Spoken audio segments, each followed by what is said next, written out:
시청자 여러분 안녕하십니까? 최근 조선중앙텔레비전에서 방송된 프로그램을 분석해 북에 대한 다양한 정보를 편견 없이 선입견 없이 바르게 전해드리는 북녘의 하루 김창현입니다.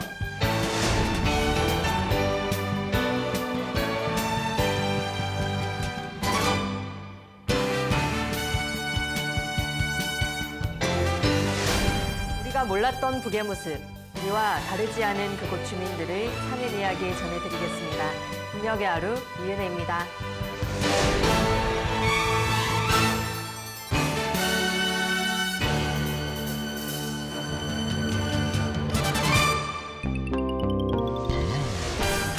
북녘의 하루를 통해 만나볼 주요 소식들입니다.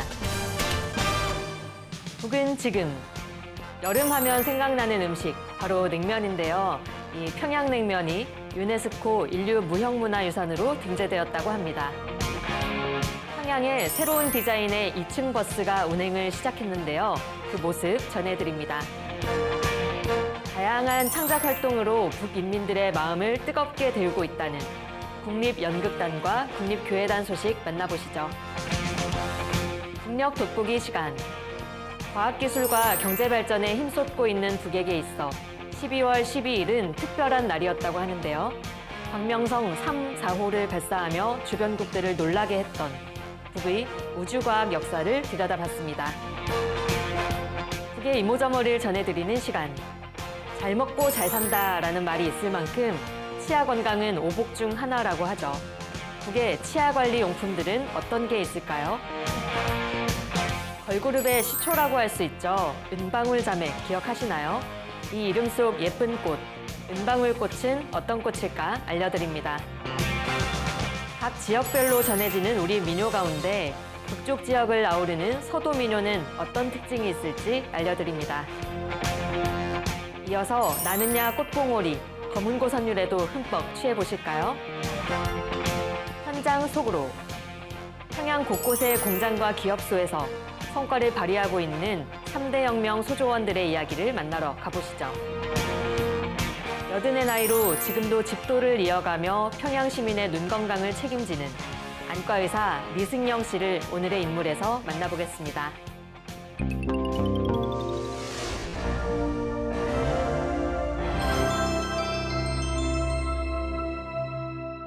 최근 보도된 북의 소식을 전하는 북은 지금입니다. 평양냉면 좋아하는 분들 많으시죠? 저희 통일TV 스튜디오 바로 앞에도 유명한 평양냉면 가게 있는데요. 점심시간이면 줄이 어마어마하더라고요. 그런 평양냉면 매니아분들이 반기실 소식이 있습니다. 네, 평양냉면이 유네스코 인류 무형문화유산에 등재되었다는 소식인데요. 유네스코는 평양냉면 풍습은 북의 대표적 민속요리로 쇠로 만든 대접에 고기, 김치, 채소, 과일 등을 얹고 차가운 고기 국물을 완성한다. 평양냉면을 소개했습니다. 남과 북은 지난 2018년 씨름을 유네스코 회의에 공동 등재한 바 있습니다. 당시 남북 화해를 상징하는 조치, 이런 평가를 받기도 했는데요. 이번 평양냉면 등재도 우리로서도 반가운 소식일 것 같습니다. 보도 보시겠습니다. 민족의 슬기와 재능이 깃들어 있는 가치 있는 창조물들과 미풍리 양석을 귀중히 여기며 시대적 요구에 맞게 계속 발전시키기 위한 사업이 활발히 진행되는 과정에 미니어 아리랑과 김치 담그기 풍속, 씨름과 같은 비물질 유산들이 세계유산으로 등록된 데 이어서 이번에 네 번째로 평양냉면 풍습이 인류의 대표적인 비물질 문화유산으로 등록됐습니다.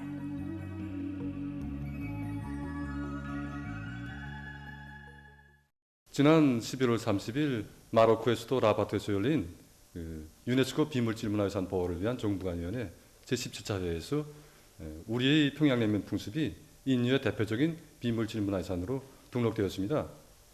이 평양냉면 풍습은 이 평양냉면을 만든 것과 관련된 우리 민족의 특색에 있는 지식과 기술, 그리고 냉면을 두는 과정을 통해서 이루어지는 사회문화적 관습, 이렇게 두 측면으로 이루어져 있습니다.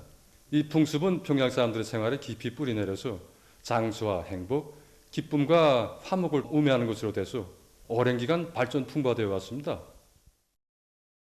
우리 평양냉면은 첫째로 이 우리나라의 자연지리적 조건과 우리 민족의 체질에 맞는 민족 음식이라는 것입니다. 그리고 둘째로는 이 건강에 좋은 메밀을 주 원료로 해서 여기에 여러 가지 이 음식 재료들을 영양학적으로 배합했다는 것이며, 또 세 번째로서는 민족적 정서가 짙은 그런 넛그릇에 육수와 동치미 국물을 섞은 그런 국물을 부어서 담아내는 민족 음식이라는 것입니다. 이 모든 것이 하나의 완벽한 조화를 이루어 민족의 향취를 한껏 돋구어주고 있습니다. 평양냉면 풍습이 인류의 대표적인 비물질 문화유산으로 정식 등록됨으로써 날로 빛나게 계속 발전되는 조선 민족의 유구한 역사와 전통이 세상에 더 널리 알려지게 됐습니다. 공장 실내를 여러 식물로 아름답고 건강하게 가꾸어 주목을 받은 용악산 비누 공장이 언론의 조명을 받았습니다. 사회주의 문명국이라면 거리도 실내도 아름답고 깨끗이 가꿔야 한다는 북의 문화가 반영된 보도겠지요. 함께 보시겠습니다. 사람들의 문명 수준이 나날이 높아가고 있는 현실은 우리가 생활하는 생활 환경을 보다 깨끗하고 아름답게 꾸려나갈 것을 요구하고 있습니다.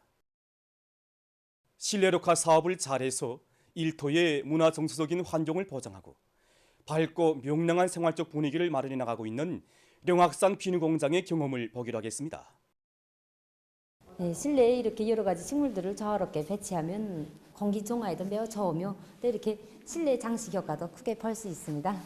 성목이라든가 그다음 몬스테라, 염란, 천세란 이런 식물들을 많이 재배하고 있습니다. 건물 안의 모든 공간들을 효과적으로 이용해서 식물 자체의 모양과 저형적 특징이 살아나도록 배치했습니다. 화분식, 수직 매달기식, 그다음에 드리움식, 수경 재배식 이런 방법으로 재배하고 있습니다. 그래서 지금 겨울철 조건으로 보면 온도가 떨어지고 그다음 햇빛 조건도 나쁩니다. 그렇기 때문에 이런 때는 물기 날기가 많지 않기 때문에 대체로 그저 화분 고층의 흙이 1cm 정도 말랐을 때 이럴 때 주는데 화분 밑굽으로 물이 약간 순배 나온다 할 때 이 정도 주면 됩니다.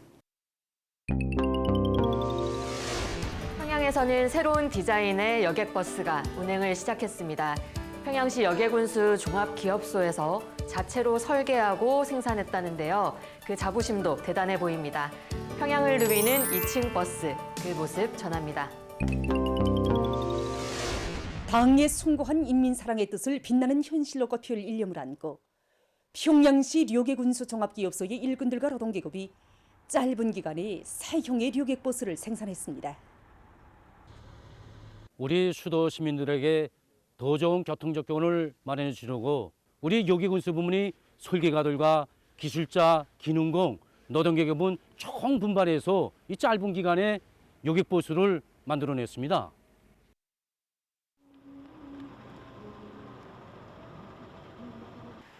시내의 여러 노선들을 따라 운행을 시작한 새형의 료객버스들은 거리의 풍치를 더욱 돋궈주고 있습니다.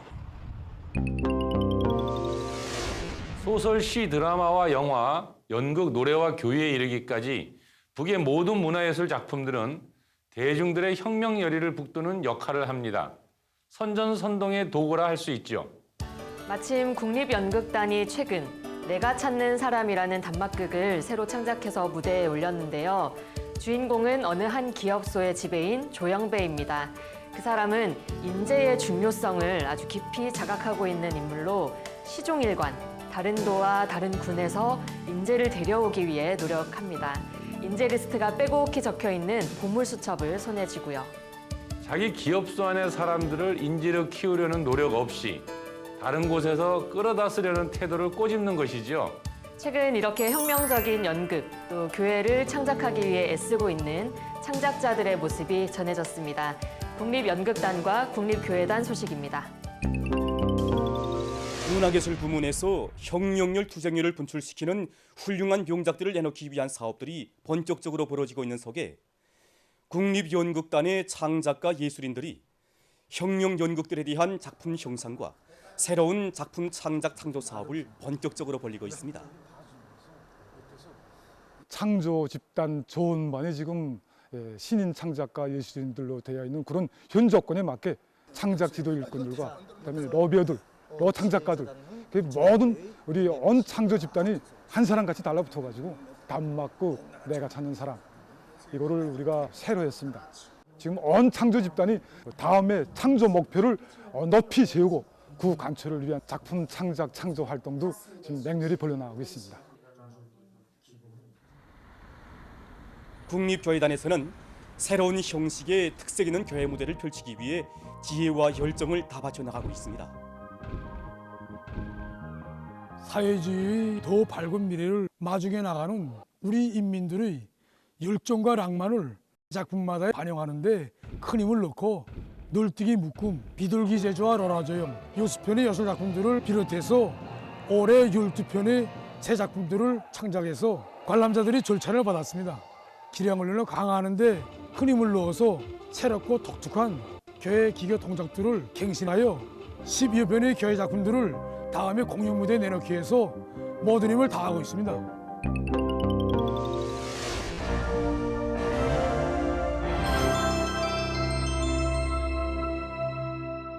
북의 오늘을 구석구석 들여다보는 북녘 돋보기입니다. 12월 12일 북녘당 곳곳에서는 여러 예술 공연이 열리고 무도회가 개최되었습니다. 한마디로 경사날이었는데요. 왜 그렇게 다들 흥겨웠을까요? 북의 인공위성 광명성 3호 2호기를 발사한 지 10년이 되는 날이었기 때문이지요. 북은 인공위성의 설계부터 제작, 조립, 발사와 관측에 이르는 모든 것을 100% 국산화했다고 하면서 이를 강국 건설에서 이룩된 기적 중의 기적이라고 평가합니다. 자체의 기술로 만든 우주 발사체를 자국 땅에서 발사한 국가를 스페이스 클럽이라고 칭하는데요. 10번째 나라로 북이 가입하게 된 것이지요. 우리는 2022년 나로호 발사로 11번째가 되었고요. 네, 우리도 누리호 성공에 많은 공을 기울였잖아요. 인공위성을 개발하고 이를 이용하는 게 국가적으로는 아주 중요한 일이니까요. 오늘 이 광명성 3호기를 통해서 북의 우주과학 기술의 역사와 미래를 들여다보려 합니다. 먼저 12월 12일 보도부터 보시겠습니다. 오늘은 인공지구위성 광명성 3호 2호기가 성과적으로 발사된 때로부터 10돌씩 되는 뜻깊은 날입니다. 인공지구위성 광명성 3호 2호기 발사는 단순한 과학기술적 문제가 아니었습니다. 시련과 난관이 아무리 겹친다고 해도 자주의 길, 사회주의 길로 끝까지 가려는 우리 주체조선의 그야말로 힘 있는 대답이었습니다. 주체 100일 2012년 12월 12일 9시 49분 46초.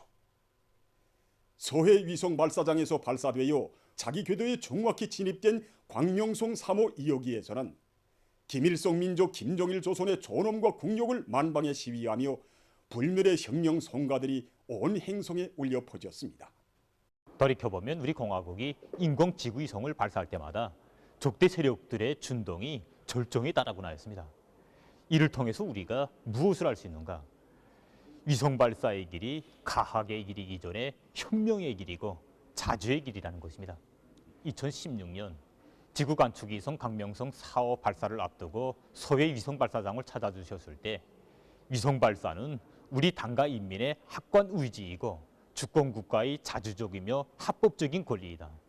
우리는 누가 뭐라고 하든 우리의 결심과 의지대로 위성 발사를 하여야 한다고 단호히 말씀하셨습니다. 2016년 2월 7일 지구 관측위성 광명성 4호가 우주 만리로 날아올랐고 우리나라는 우주 강국의 전열에 당당히 들어서게 되었습니다. 인공지구위성 광명성 3호 2호기 발사에서 완전 성공한 10돌수를 맞으며 각지에서 다채로운 공연과 무도회들이 진행되었습니다. 청년중앙예술 선전대 공연과 평양시 청년학생들의 무도회가 12일 개선문 광장과 평양체육관 광장에서 진행됐습니다. 본용하여라 노동당시대 어머니를 사랑합니다를 비롯한 다채로운 종목의 공연과 무도회들에는 비범한 예지와 담대한 백장, 영활한 지략으로 주체조선의 위용을 온 세상에 떨쳐주시는 절세위인을 높이 모신 민족의 크나큰 영광과 환희가 차고 넘쳤습니다. 무도회들에서 청년 학생들은 우리 조국을 세인이 우러르는 저런 높은 관대고 경축의 노래들과 춤바다를 펼쳐놓았습니다. 시안의 여러 곳에서는 예술 선전대원들의 다채로운 공연이 있었습니다. 수련자들은 당중앙의 도리에 굳게 뭉쳐 백두에서 개척된 주체혁명력을 대를 이어 끝까지 완성해 나갈 철석의 신념과 의지를 격조 높이 구가했습니다.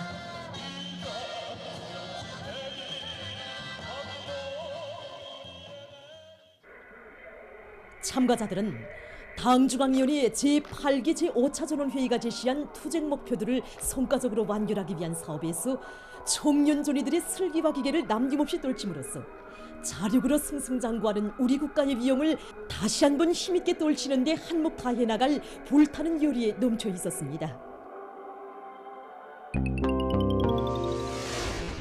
무도의 모습이 참 흥겨우면서도 인상 깊죠. 예술 선전대는 꼭 우리 버스킹 공연 같기도 하고요. 아무튼 말 그대로 축제 분위기였습니다.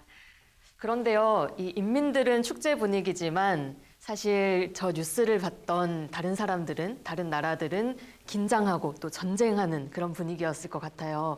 2016년에 광명성 4호 발사했을 때도 뉴스에서는 광명성 발사 도발 이렇게 보도되면서 난리가 아니었던 기억이 있습니다. 예, 그렇죠.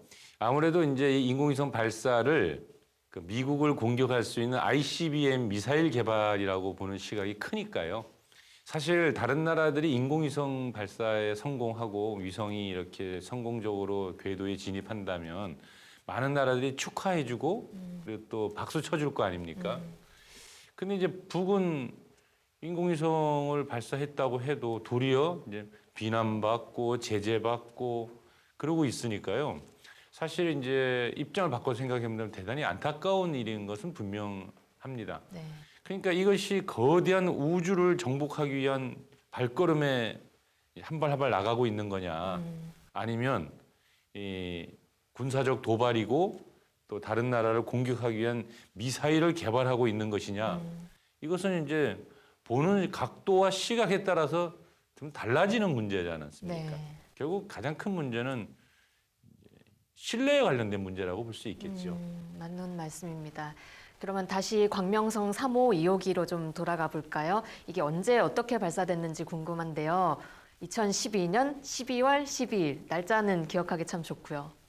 예, 그때가 김정일 위원장 사망 1주년을 맞는 즈음한 시기지 않습니까? 그러니까 2012년 12월 10일 이때에 이제 철산군에 있는 서해 위성 발사장에서 이제 이 광명성 3호가 은하 로켓 3호에 실려서 이제 발사가 되어지는데요. 9분 27초 만에 정상적으로 이 궤도에 진입했다라고 하죠.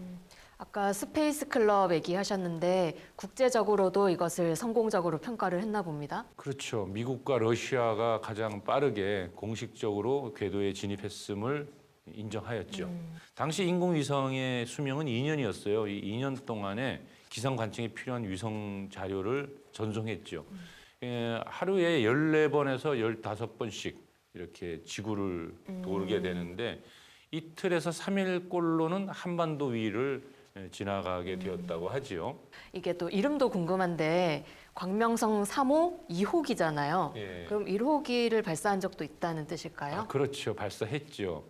그러니까 2012년도라고 하는 해가 이제 김일성 주석 탄생 100주년 되는 해지 않습니까? 그러니까 굉장히 의미 있게 성공하려고 했을 거예요. 그래서 2012년 4월 13일에 맞춰서 이 광명성 3호 1호기를 발사했는데요. 그만 135초 만에 서해 바다로 추락하고 말았죠. 실패한 거죠. 그 실패를 딛고 2호기는 성공을 한 거네요. 그러면 광명성 3호 이전에 2호, 1호기도 있었을까요? 그렇죠. 한번 그 역사를 조금 한번 살펴볼까요?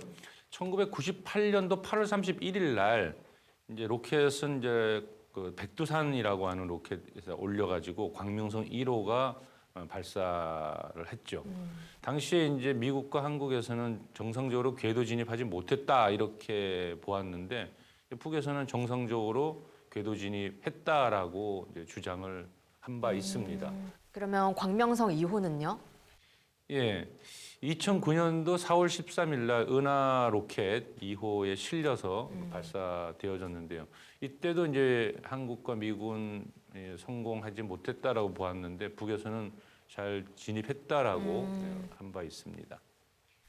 네, 북은 우주정복의 도전이 1980년부터 시작되었다고 얘기하는데요. 그 후 1998년 광명성 1호부터 최근 4호까지 그 긴 세월 동안 나름의 발전과 성과를 만들어 온 것 같습니다. 지금도 더 발전시키려고 노력을 하고 있겠죠? 그럼요. 2016년부터 해마다 우주과학기술 토론회를 진행하고 있는데요. 지금까지 제출된 논문들만 1,700여 건에 달하고 토론회 등을 통해서 과학기술 성과를 서로 공유, 교환하고 있다고 합니다. 앞으로는 더 높은 발전을 꾀하고 있다 싶은데요. 북의 우주과학 기술의 미래는 어떤 모습일까요? 우리 민족은 물론 전 세계를 이롭게 하는 방향으로 나아가길 바라면 불가능한 일일까요? 많은 생각이 드는 시간입니다. 시청자 여러분의 판단은 어떻습니까? 만만치 않은 일이지요. 어려운 문제를 다룬 북녘 돋보기였습니다.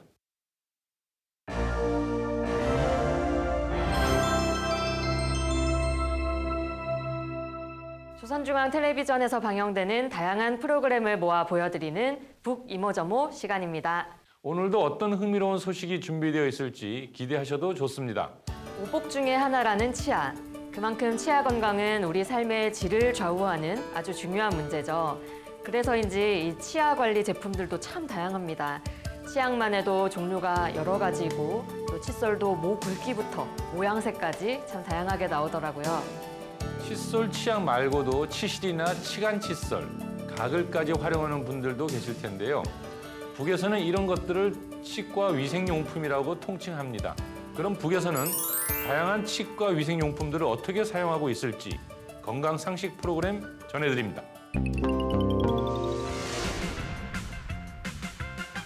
오늘날 여러 가지 치과 위생용품들의 개발은 이빨 보호와 치료에 큰 도움을 주고 있습니다.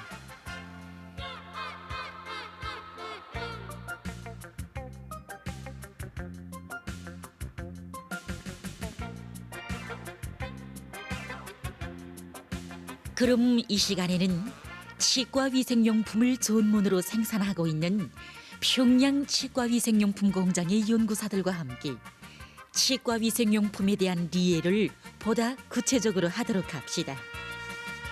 사람들은 흔히 치과 위생용품 하게 되면 치약과 칫솔을 생각하는데 이것은 잘못된 생각입니다. 물론 치약과 칫솔이 입안 위생을 지키는 데서 없어서는 안 될 필수 위생용품입니다. 그러나 치약과 칫솔, 함시약뿐 아니라 치과 위생 기구들을 종합적으로利用할 때만이 입안 건강을 충분히 보장할 수 있습니다.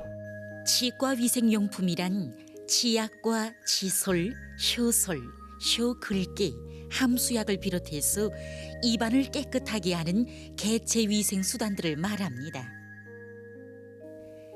치과 위생용품은 기계적 치과 위생용품과 화학적 치과 위생용품으로 구분합니다. 기계적 치과 위생용품에는 칫솔과 치과 위생 기구들이 있습니다. 화학적 치과 위생용품에는 치약, 함수약, 꼼 등이 속합니다. 그럼 개별적인 치과 위생용품들을 하나하나 보도록 합시다. 칫솔은 대표적인 치과 위생용품 중에 하나입니다. 칫솔은 작용 원리와 기능에 따라서 수동 칫솔과 전동 칫솔로 갈라볼 수 있습니다. 수동 칫솔은 우리가 일상생활에서 흔히 이용하는 칫솔입니다. 전동 칫솔은 칫솔 안에 있는 전동 장치의 작용으로 이빨에 갖다 대기만 하면 표준 이빨 닦기법에 따라서 자동적으로 이빨을 닦을 수 있게 돼 있는 칫솔을 말합니다. 이빨에 수평으로 대주면 수평 이닦기, 사선으로 대주면 회전 이닦기 등으로 사용자가 제시하는 방향에 따라서 수평, 수직, 회전 이닫기 등이 표준 방법으로 진행되는 것이 바로 전동치솔입니다. 치솔에 의한 이닫기만으로는 이빨에 붙어있는 음식물 찢기를 완전히 제거하기 어렵습니다. 이빨과 이빨 사이, 이빨과 잇몸 사이를 비롯해서 치솔이 닿지 못하는 부분들에 있는 불순물들은 다른 보조수단을 배합해서 이용할 때 말끔히 제거할 수 있습니다. 그런 치과위생용품으로는 치간실과 치간실이 달린 이쑤시개, 치간솔이 달린 이쑤시개를 들 수 있습니다. 치간실과 치간실이 달린 이쑤시개는 이빨 사이에 틈이 좁은 데 이용하며, 치간솔이 달린 이쑤시개는 이빨 틈이 넓은 데 이용합니다. 혀에 붙어있는 입안 침전물인 혀태는 입냄새가 나게 하는 원인의 하나로 볼 수 있습니다. 이러한 혀태를 깨끗이 제거해주는 치과위생용품이 바로 혀솔과 혀글개입니다. 혀솔과 혀글개는 이닫기를 한 후에 사용해야 합니다. 먼저 혀솔로 혀의 곤면을 안쪽에서부터 바깥쪽으로 여러 번 닦아냅니다. 혀솔로 깨끗이 제거하지 못한 혀태는 혀글개를 가지고 말끔히 긁어냅니다. 혀솔이나 혀글개는 혀태가 자주 끼는 사람, 소화장애가 있는 사람, 담배를 많이 피우는 사람들이 이용하면 더욱 좋습니다. 우리가 널리 이용하는 치약들에는 입안을 깨끗하게 해주는 약효 성분들이 들어 있습니다. 포함된 약효 성분이 어떤 기능을 나타내는가에 따라서 치태 제거 치약, 이빨 미백 치약, 치속 예방 치약, 입안 보호 치약 등 여러 가지로 나눠볼 수 있습니다. 여러 가지 기능성 치약들과 달리 치료를 목적으로 하는 치료용 치약들도 있습니다. 입안에 생긴 궤양이나 염증을 치료하는 염증 치료 치약과 여러 가지 입안 질병에 의해서 나는 입냄새를 제거해주는 입냄새 제거 치약입니다. 누구나 자기에게 알맞는 치약을 선택해서 합리적으로 사용하면 입안 질병을 막고 입냄새를 제거하는 데서 효과를 볼 수 있습니다. 사람들이 치약과 칫솔을 사용하는 데서 알아둬야 할 점이 있습니다. 칫솔을 한두 달 정도 사용하고는 서로 교체하는 것이 좋습니다. 2달 정도 사용한 칫솔의 강모사 속에는 여러 가지 세균들이 증식하고 또 강모사가 마모돼서 치태를 충분히 제거할 수 없게 됩니다. 그리고 치약도 한 가지만 과정에서 사용하지 말고 서로 옷 바꿔 사용하는 것이 좋습니다. 한 가지 치약만 과정에서 사용하게 되면 입안에 있는 세균들이 그 치약에 대해서 적응력이 생기고 또 사람들에게는 한 가지 입안 질병만 있는 것이 아니기 때문에 기능 성분이 서로 다른 치약들을 옷 바꾸어서 사용해야만이 입안 질병을 완전히 치료할 수 있습니다. 함수약은 입안에 있는 세균들의 증식을 억제하고 입냄새를 제거할 목적으로 약재와 향료 등을 첨가해서 만든 입가심 물약입니다. 함수약을 사용하면 이빨과 혀에 붙은 불결물은 물론 모간과 인후두에 있는 세균들까지도 깨끗이 제거할 수 있습니다.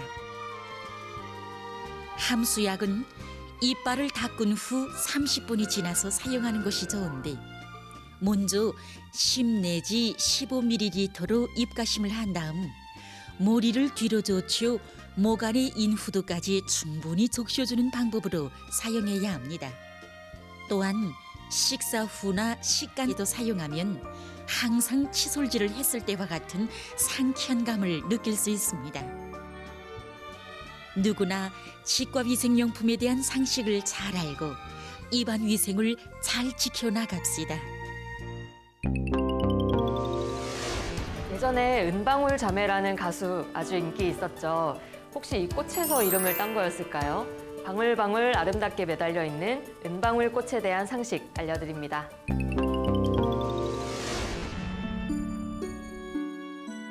이 시간에는 관상적 가치가 높은 화초인 은방울 꽃에 대해서 보도록 하겠습니다.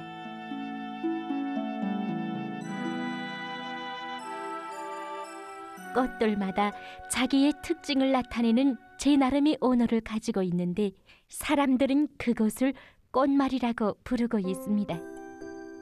은방울꽃의 꽃말은 솜새함과 존경입니다. 방울 모양의 흰색 꽃이 성의꽃 차례를 이루고 한쪽 방향으로 피어나는데 아련하게 머리 숙인 그 자태는 가까이 다가갈수록 투교한 아름다움과 매력, 그윽한 향기로 사람들을 매혹시킵니다.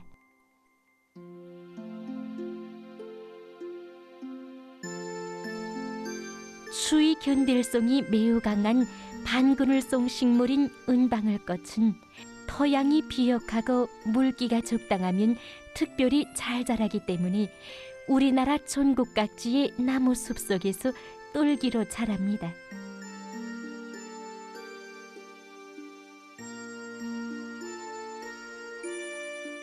자연에서는 5, 6월에 꽃이 피지만 온습도 관리를 잘하면 계절을 앞당겨 겨울에도 꽃을 피울 수 있습니다.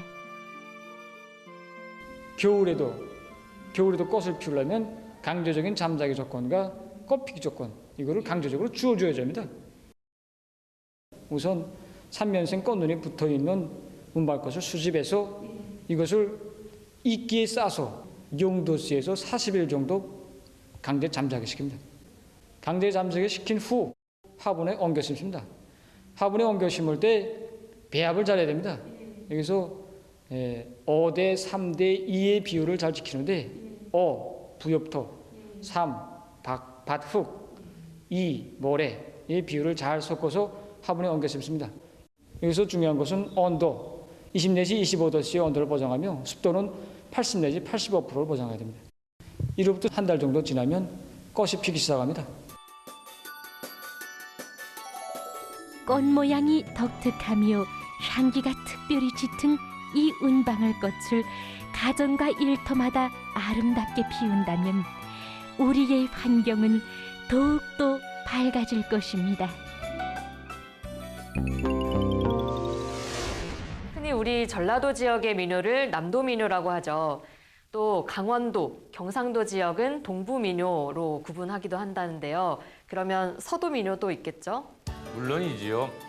평안도와 황해도 또 자강도까지 이르는 북녘 서쪽 지방에서 널리 불려온 민요를 서도민요로 구분합니다.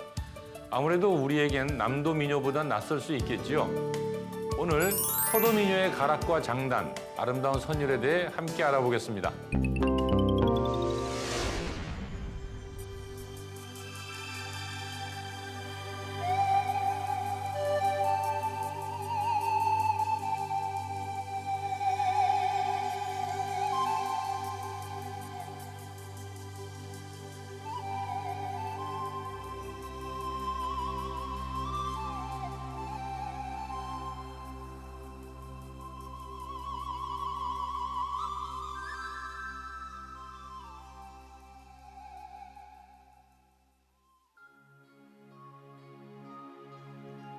예로부터 우리 인민은 자기의 유문과 생활 감정을 노래에 담아 부르기 좋아했으며 그나날 우리 인민의 고유한 민족 음악이 창조되고 발전됐습니다.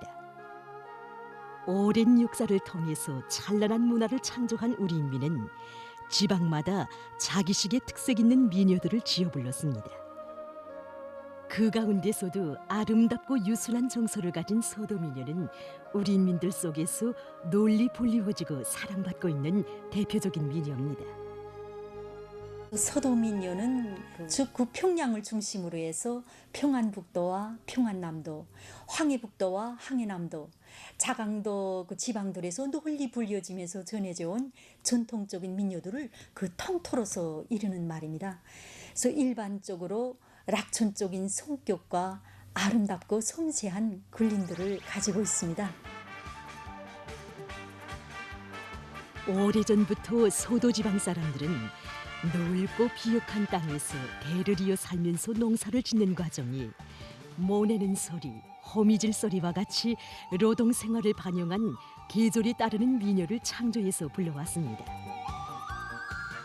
소도지방에는 묘향산, 구월산, 정방산, 장수산, 용변의 약산동디, 박연폭포 등 이름난 산과 명승지가 많아 저국 산천의 아름다움을 노래한 민요도 널리 알려져 있습니다. 소도민요는 주제와 내용이 매우 풍부할 뿐 아니라 음악 형상이 아름답고 유순하며 민족적 정서가 풍만해서 우리나라 민요에서 주되는 자리를 차지했습니다. 소도지방 민요는 선율이 유순하고 아름답고 유창하여 민족적 정서가 풍부한 것이 특징입니다. 그래서 주로 굿고리 장단과 타령장단, 양산도 장단과 같이 흥겨운 성격의 장단과 결부되어 있는 것으로 해서 소도지방 민요는 전반적으로 흥겹고 낭만적이며 활달하고 건드러진 정서적 색깔을 가지고 있습니다.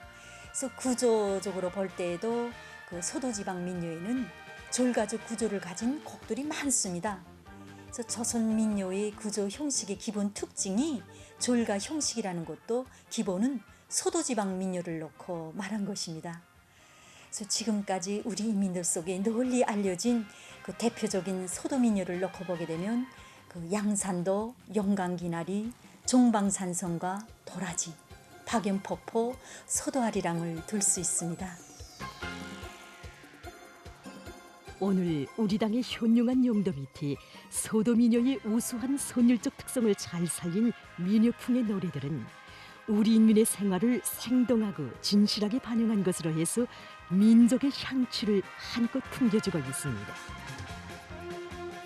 반만년의 유구한 역사와 전통을 가진 슬기로운 우리 인민의 고귀한 민족음악 유산은 우리 당의 주체적 문예 사상과 이론에 의해서 날을 따라 찬란히 개화 발전하면서 온 누리에 빛을 뿌리고 있습니다. 소도 민요의 맛과 멋 어떠셨나요? 이번엔 검은고 선율에 취해보시면 어떨까요? 검은고 독주 나는야 꽃봉오리 보내드리겠습니다.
북의 근로인민들은 현장 곳곳에서 국가 경제계획 달성을 위해 고군분투하고 있습니다.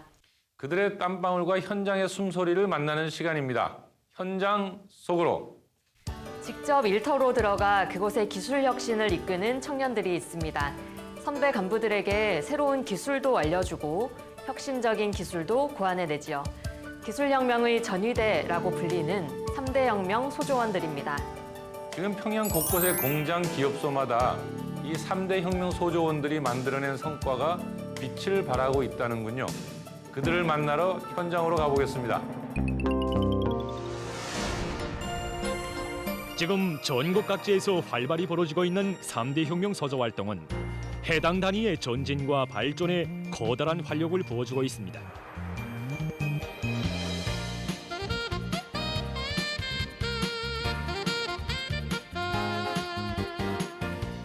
이들은 평양 양말 공장에 파견된 3대 혁명 서조원들입니다.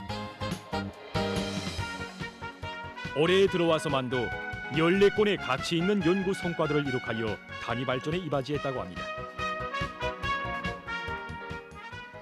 이 동무는 공장의 보배로 불리우는 3대 혁명 서조원 최용찬 동무입니다.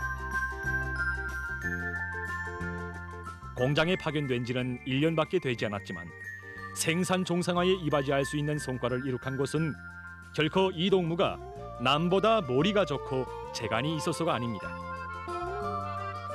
올해 초 제가 양말 입안으로 재산화 관련한 기술적 시행과제를 시행할 때도 그렇습니다. 처음엔 정말 욕망도 컸습니다. 그런데 뜻대로 잘 되질 않았습니다.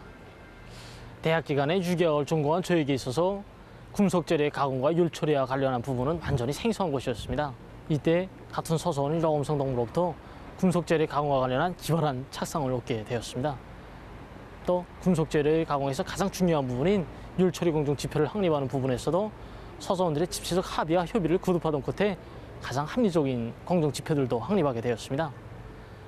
그래서 석 달로 계획되었던 이 과제를 한 달이라는 짧은 기간에 수행할 수 있게 되었습니다.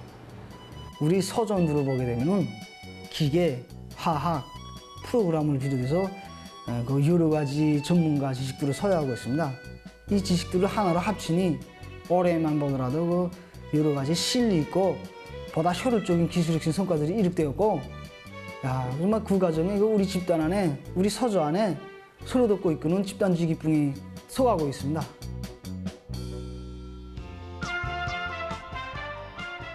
평양 화장품 공장 서조원들도 현장 기술자 노동자들 속에 깊이 들어가 현실적 의의가 있는 문제를 기술혁신 과제로 정하고 창조적 협조를 강화해서 성과를 이룩해가고 있습니다.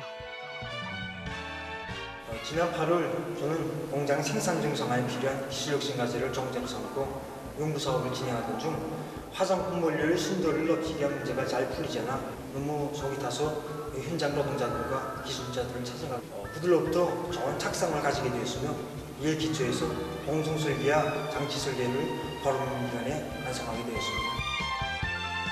이들은 늘 생산자 대중 속에 들어가 기술 과제 수행에서 나서는 여러 가지 문제를 놓고 토의하는 과정에 새로운 착상을 하기도 한다고 합니다. 현장에 나가서 기술자 노동자들한테서 배우기도 하고 또 제기되는 기술적 문제들을 풀기에 애를 쓰는 서조원들을 우리 공장 청업원들 모두가 다 좋아합니다. 기술혁신의 정자도 그렇고 또 이 문제 해결의 기본 방법으로 현장의 기술자 노동자들과 긴밀히 협조할 때 좋은 결실을 내준다는 것이 우리 서조 동무들의 한결같은 심정입니다. 생산 현장에서 배우고 탐구하면서 새 기술 창조의 선두에서 나가고 있는 평양시 안의 3대 혁명 서조원들. 이들은 자기 부문 자기 단위의 기술 혁신 사업을 주동하는 힘 있는 역량으로 되고 있습니다. 우리 공장에서는 서조원들이 새 제품 개발 사업을 위주로 기술혁신 활동을 벌이고 있습니다. 이 과정에 3대 혁명 서조원들이 콘크리트 세기 검사기, 탄소유형 분석기, 휴대용 피하기를 비롯해서 공장에서 중시하고 있는 새 제품 개발에서 단단히 자기 몫을 하고 있습니다. 서조원들이 그 기술 과제를 하나씩 맡아서 수행하는 것도 좋지만 능력과 개성에 맞게 연구조를 부어가지고 기술 과제를 수행하니까 능률이 더 높았습니다. 주저하지 말고 큼직큼직한 일감들을 대담하게 맡겨주고 제기된 문제들을 앞질러 풀어줄 때야만이 더 큰 성과를 이룩할 수 있다고 봅니다. 단위 발전에 실제적인 도움을 주기 위해서 서로의 창조적 지혜와 힘을 합쳐가고 있는 3대 혁명 서조원들은 지금도 더 많은 기술 혁신 성과로 뜻깊은 올해를 빛나게 결속할 요리를 안고 새 기술 창조 사업에 박차를 가하고 있습니다.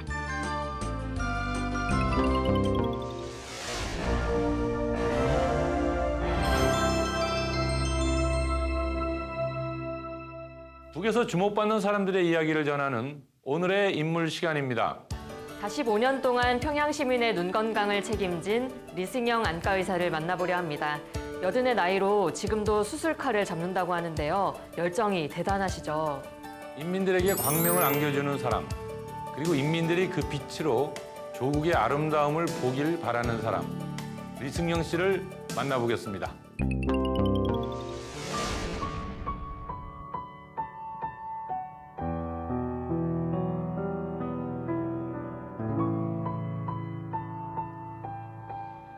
우리의 평범한 생활 속에 자기의 모든 사랑을 다 바쳐 조국을 떠받드는 아름다운 사람들이 살고 있습니다.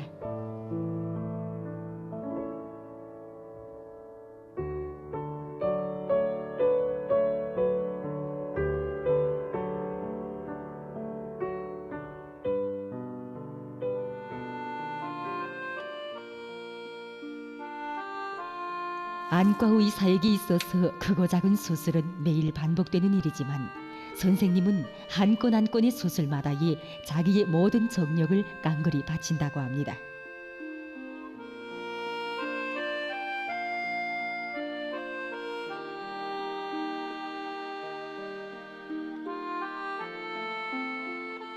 저는 군 20년간 선생님과 같이 일했는데 늘 보게 되면 365일 만군자입니다. 그래서 명절날 휴식일 따로 없이 연로하신 몸으로 환자 치료를 해주고 협의를 해준 걸 보게 되면 저로서도 앞으로 일을 더 잘해야 되겠다. 선생님에게는 한생 가슴속에 안고 사는 꿈이 있습니다.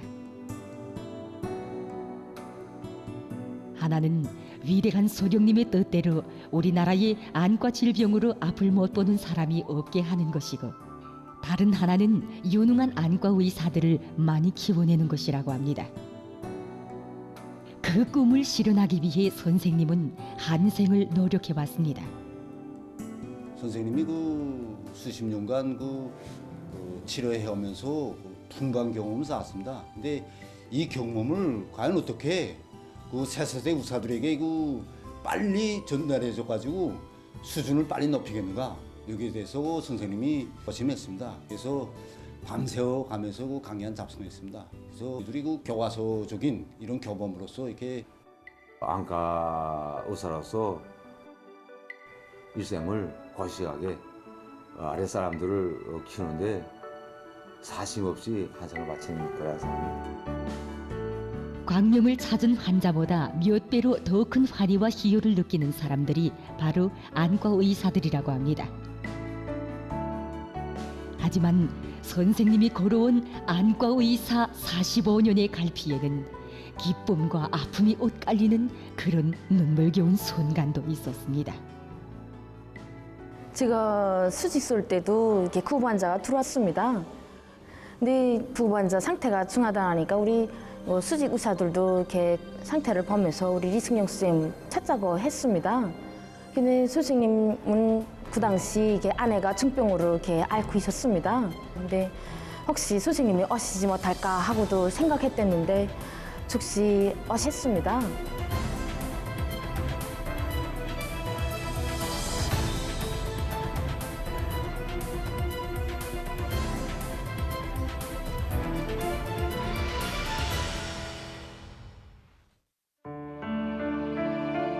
수술이 끝난 후 선생님에게 뜻밖의 소식이 전해졌습니다.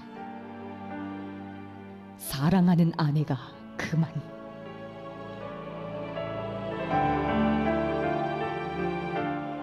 그때 리승용 선생님은 구급 환자를 위해서 병원에 나오셨습니다. 정말 그때 수술이 잘 됐습니다.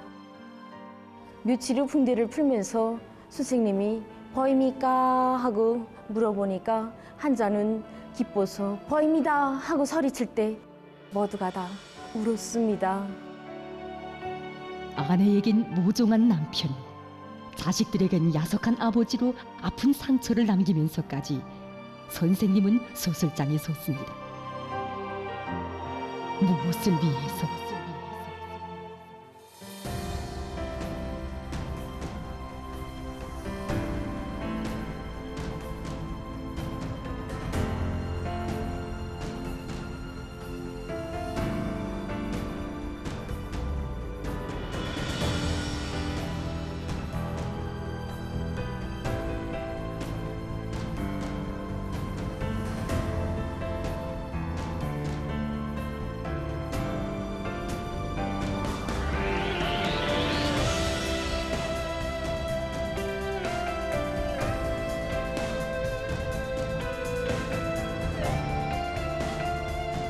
환자들에게 강명을 찾아줄 때가 나에 있어서는 제일 기쁘겠다.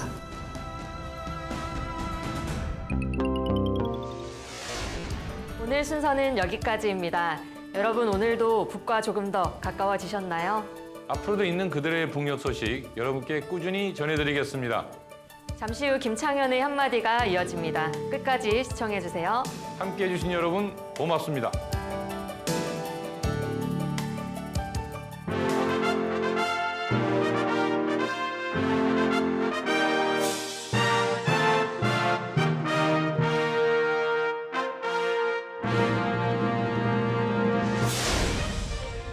(2012년 12월 12일) 북은 광명성 3호 2호기를 쏘아 올렸는데요.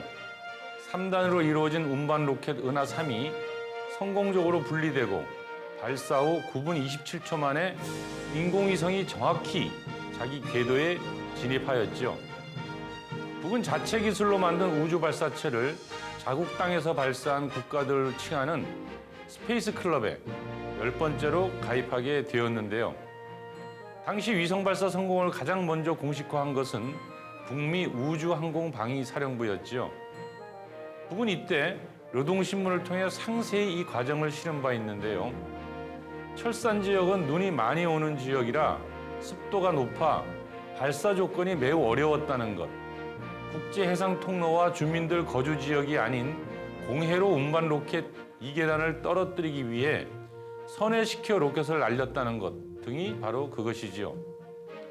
고도의 위성 관제 기술 수준을 보여주었다고 자평하는군요. 실제 설계, 제작, 조립, 발사, 관측에 이르기까지 100% 북의 기술로 만들었다고 하는데요. 우주과학 기술은 첨단 과학 기술의 종합체라고 할 수 있죠.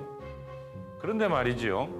문제는 북의 인공위성 개발을 모두 축하며 박수를 보내는 것이 아니라는 것이지요. 미국을 공격할 ICBM 개발이라고 보기 때문인데요. 결국 2016년 광명성 4호 발사는 개성공단 폐쇄를 불러오기까지 했으니까요. 어려운 문제가 분명합니다. 인공위성이냐 미사일이냐, 정당한 우주 개발 권리냐 군사 도발이냐 쉽게 결론이 날 것 같지 않으니까요. 다만 한 가지 분명한 것은 북의 첨단 우주과학 기술 보유에 대한 인정이 아닐까 싶습니다. 누가 뭐라 하든 정말 어려운 가운데 스스로의 힘으로 개발한 과학 발전의 결실이니 말입니다. 북녘의 하루 김창현의 한마디였습니다.